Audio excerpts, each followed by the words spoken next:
श्री अखिलेश यादव जी को मुझे हंसी आ रही थी उस दिन। उनका भाई आजमगढ़ से लोकसभा चुनाव लड़ रहा था, धर्मेंद्र यादव, और उस चुनाव प्रचार में ये श्रीमान जी नहीं गए।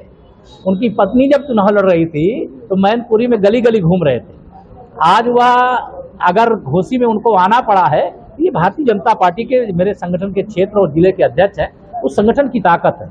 हमारे यहाँ हर मंत्री हो या मुख्यमंत्री हो, सभी कार्यकर्ता हैं पार्टी के।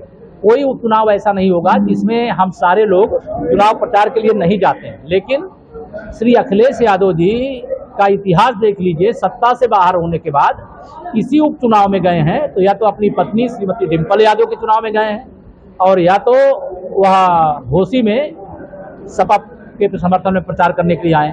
बात पीडीए की करते हैं। पीडीए मतलब कहते हैं पिछड़ा, दलित, अल्पसंख्यक। लेकिन टिकट किसको दिया है? पिछड़े को टिकट दिया है क्या? क्या पिछड़े वर्ग का वोटर यहाँ कम है क्या? श्री दारा सिंह चौहान जी पिछड़े वर्ग से हैं, इसलिए उनके बारे में आप शब्द बोलोगे, उनका अपमान करोगे।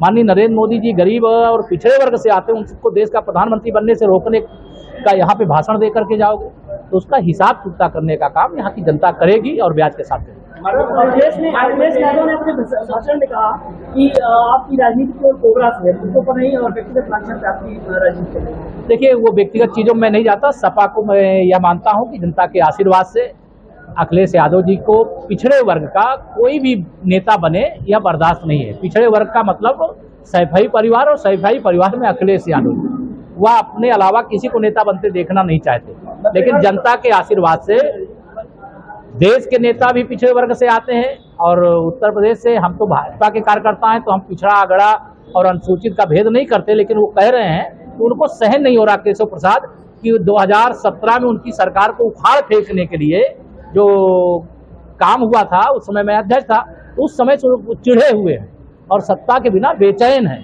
मछली की तरह तड़प रहे हैं। लेकिन अब उनको सत्ता 2047 तक प्राप्त होने वाली नहीं है।